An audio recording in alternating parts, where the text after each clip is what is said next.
yeah, for stainless steel, if you're asking about specifically for stainless steel, but before that, let me just briefly tell you what India Wells is into. So we are basically into capacity building exercises, in the field of welding and manufacturing. So the basic idea is very simple. If you cannot measure, you cannot improve. So we started measuring, assessing, analyzing the skill, technology, and knowledge gap which is there in the industry, and then of course find the ways to mitigate those gaps through training and consultancy. Now, when it comes to stainless steel welding, now stainless steel welding is although stainless steel has been in use particularly in a particular sector, like when we talk about stainless steel, first thing that comes to our mind is the utensils, right. So now we are going a step forward.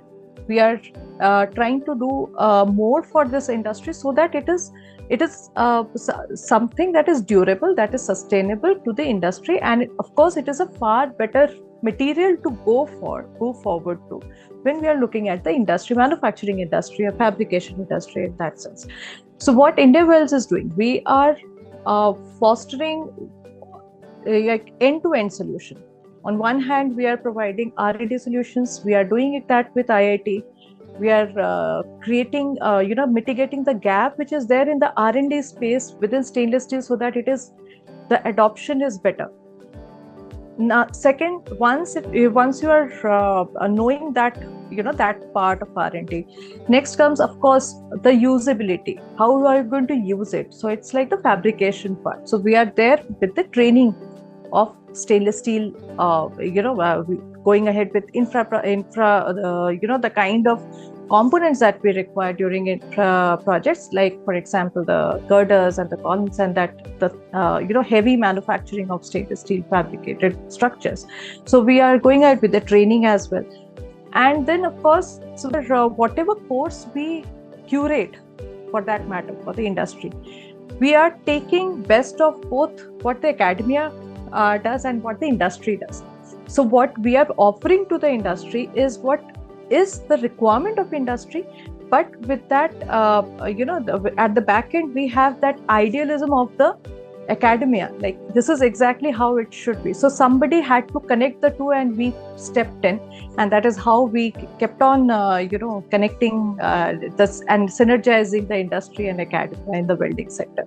So it's not just stainless steel, we are far beyond it, but the stainless steel is the main sector we are looking forward to.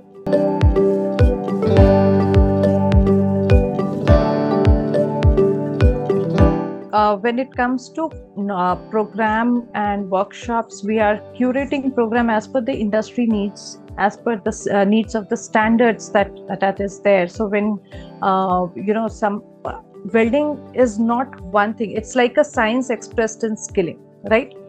Now that expression in skilling has to go in tune and in line with the required code and standards that is there already from in place. Now for an industry to go ahead with a quality kind of fabrication, they need to adhere to certain standards, certain codes, and that is a major missing in the industry. Another thing is, we are not going ahead with a standard kind of a workshop or standard kind of a bookish kind of a curriculum.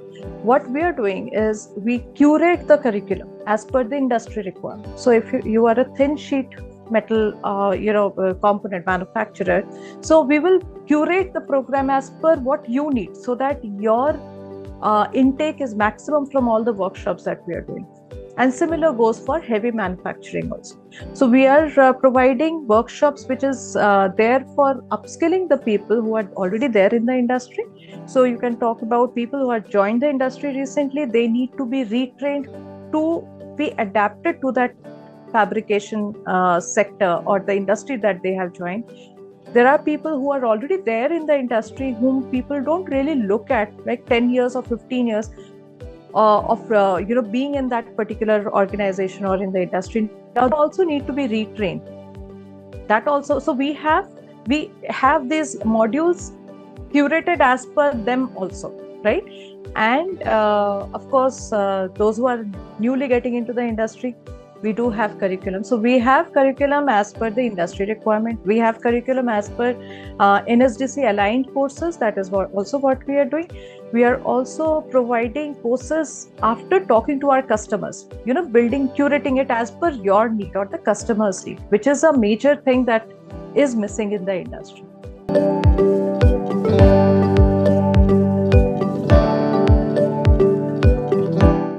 See, it has both the elements. It differs from company to company. Of course, company to company makes it like every company belongs to a certain industry. So there will be some baseline which is common across all the companies which falls into that industry category. And of course, there will be typicalities of every organization, right? So we cannot go on with a very high end. For example, if you have a unit which has very high-end machinery, right?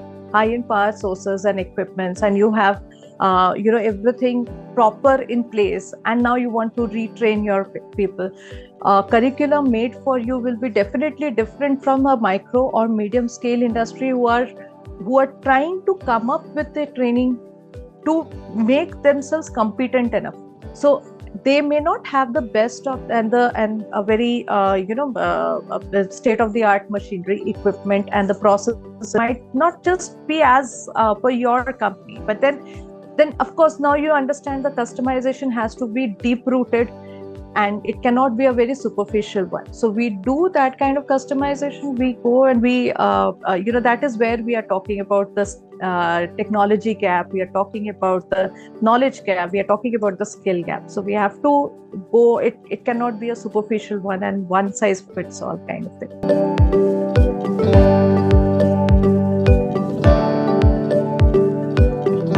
Right. So when we are talking about advancements, we have to be very, very clear that if we don't have a very strong foundation, right, we cannot go ahead with a very high-end technology in place. We cannot expect people to adopt the technology. Now, India Wells is looking at the adoption of technology. That is why our motto is making technology adoption easy. To do that, for bringing the latest futuristic technology, we are all talking about digitized machines. We're talking about adoption of AI, IoT, and there is a whole lot of gamut of confusion also amongst people. We are talking about smart factories. We're talking about Industry 5.0 and 4.0, and we are talking about everything together. What is missing here is a strong foundation and strong basics. So we start from there. Once that foundation is too strong, it's like a person, we are teaching. The main problem is when we are going to any training methodology or any training center, we are training people at a very calibrated high-end equipment.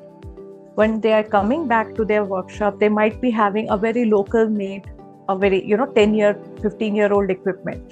So a trainee or a welder has to be adaptive to both kind of environment.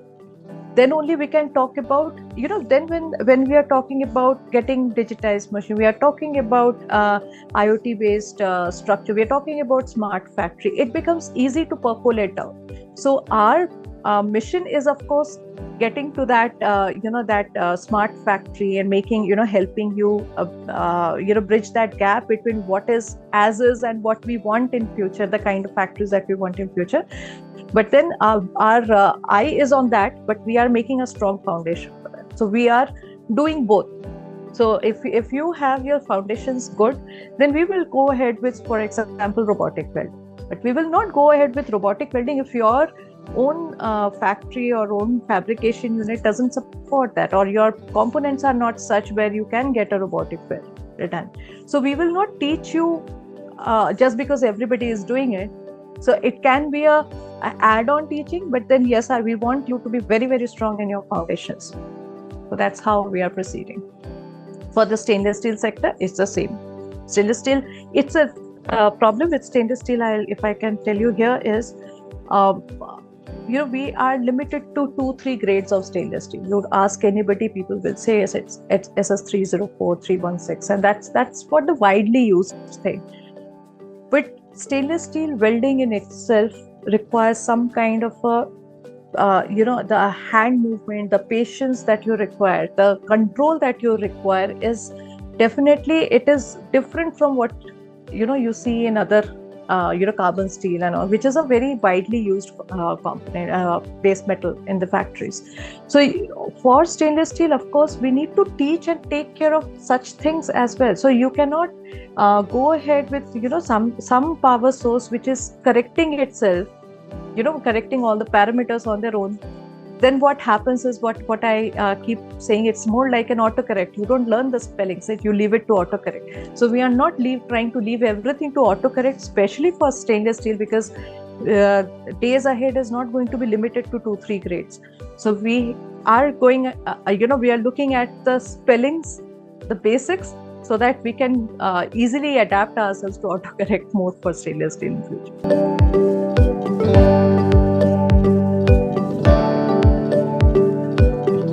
See, as of now, if you are talking about stainless steel or welding per se, more the space wherein we are seeing the percolation of AI and IoT is more in the inspection space, right?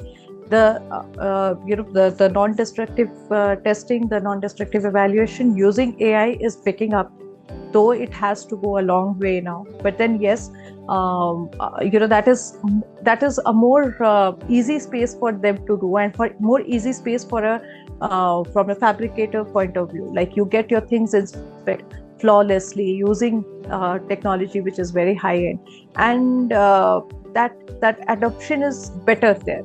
When it comes to welding per se, you'll not find a lot of technologies which is AI based. Those that is there, they are probably doing more damage to skilling. It has to go hand in hand. So there are technologies which is slowly picking up. People are trying to make them more available to the market. But then again, our thought process is, you have to be very, very good at skilling, and then let AI IoT for the time being remain there in the inspection space. Welding, definitely, once you are done with your homework, you're steady with your things, your knowledge level, your baseline is met, then start adopting the percolation of AI IoT based solutions will be more.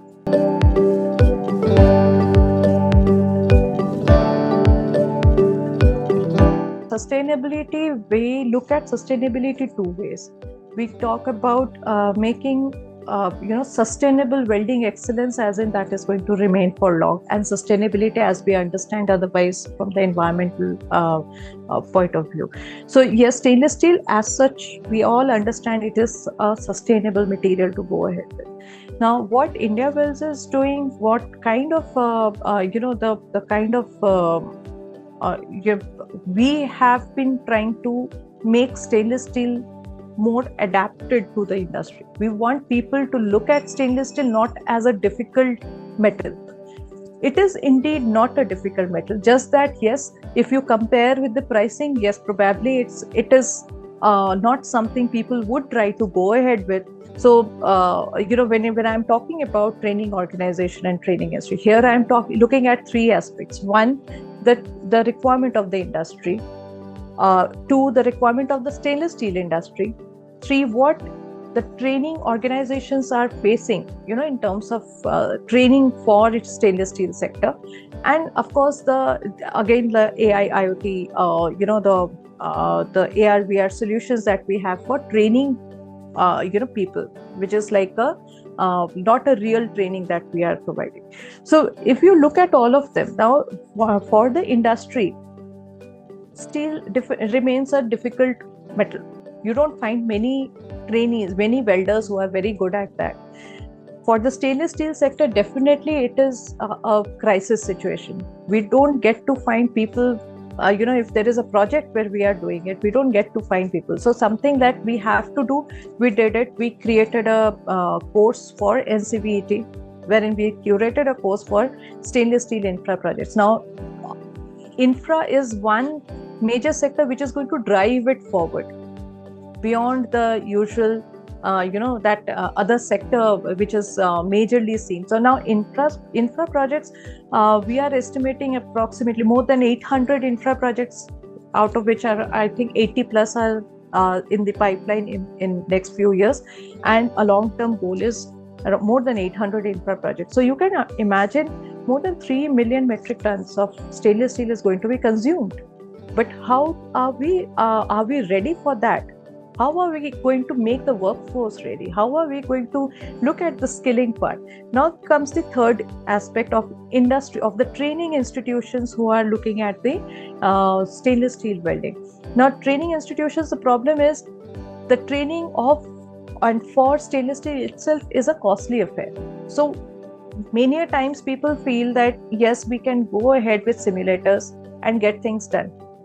But that is also not the only way. That can be an add-on, but that cannot guarantee a sustainable welding excellence that we are talking about. So stainless steel makers also need to come forward. They also need to work together to make stainless steel a very easy material to weld. So welders, when they are looking at stainless steel for that matter, they should not be looking at it as a very difficult metal, or we don't have many takers of our skills. We have to break that barrier. We have to make it common, in the sense we have to make people understand that yes, this is another metal, they should be able to do it. So all the stakeholders, whosoever, the stainless steel makers, the fabricators has to understand that there is a huge industry, huge opportunity in front of them. But if they have their skilled people, then they can actually grab the opportunity and go ahead. So India Wells is definitely looking at now, like I said, we did the R&D part. We curated course to be rolled out by NSDC at all India level. We are providing training. So we are there everywhere. We created manuals for to make stainless steel welding easy for people there in the shop floor in both Hindi and English, so that are more, they're easy to train and be trained. So we are trying to fill that gap, and we want stainless steel makers to come forward and take advantage of this. There's a big opportunity that we are eyeing all of this.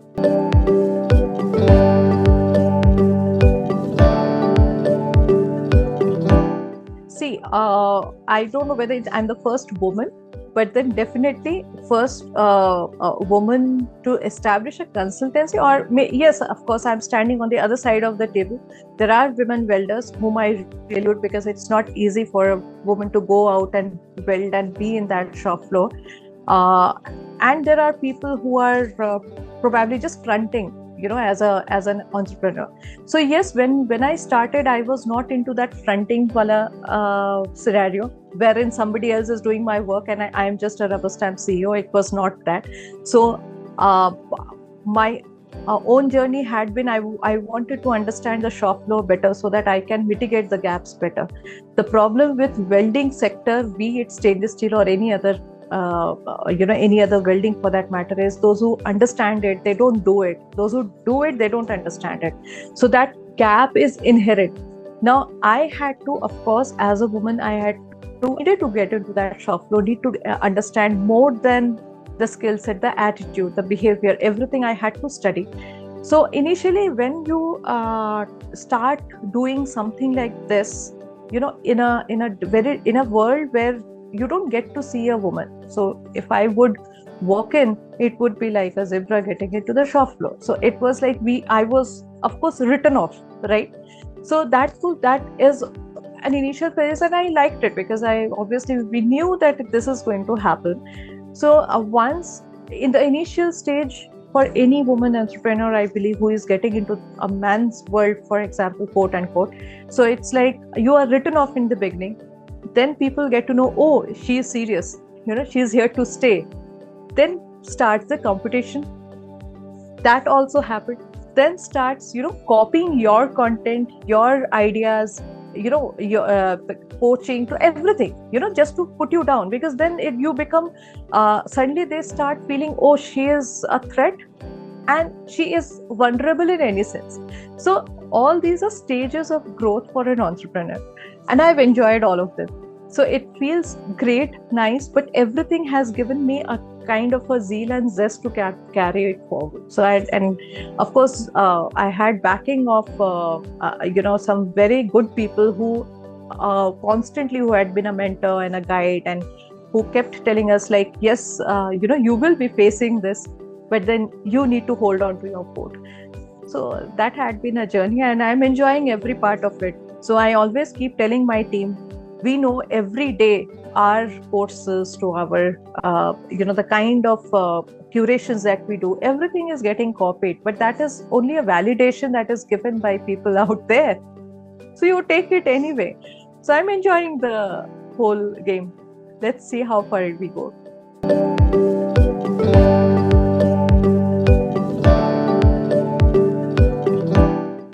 No, we are in the road, like that is what we have mapped the road ahead. We is like, as of now, as I said, we have already curated a course for NCVT, which is going to be now rolled out by NSDC soon with some curations there. So once we are in that game, we are in that race. We are here to create good welders. In my own institute that I have now come up with at Faridabad, we decided to come up with a physical institute wherein we can also get people in. Earlier, we used to go to the industry and then provide the training with our more than 200 trainers with whom we are connected from all over India. So now we decided we will be having our own training institute, which we have recently come up with. And here I have decided to train 2 women, welders, 2 women to become welder and get into the industry for free. So that's going to be a complimentary push from our side, because as a woman, I want a woman not just to remain as a welder, but become a welder trainer and then probably start their own business in welding. So and of course, stainless steel is one area wherein we specialize. When it's going to be infra projects coming up, we know how the particular grade of stainless steel which is used for infra projects, which is used for such heavy structures, behave. So it's like we master that area, and I want to really create welders who are masters in that area, who can help the infra projects take up successfully in the country. So this is and world skills competition. Of course, we cannot say that yes, we don't want to. We are on that in that direction we are moving. But yes, let's see. Maybe next time when I meet you, or maybe 1 year down the line, you'll find many more things in our kitty. Well,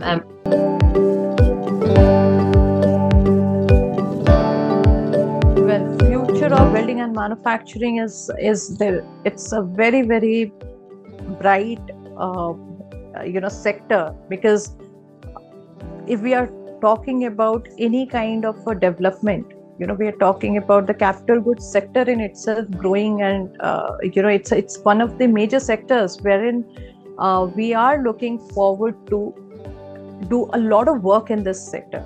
So welding and manufacturing, welding per se, is a very, very greenfield area still, right? So, and welding, we are not talking about only the kind of welding that we keep seeing around, and it has to have that glamour. And in the coming years, of course, I do feel and believe that with in the industry, the government, the organizations, people like you who are there in the media, if all of us are doing our job well, we will find welding to be a one of the very, very lucrative area, and people will take pride.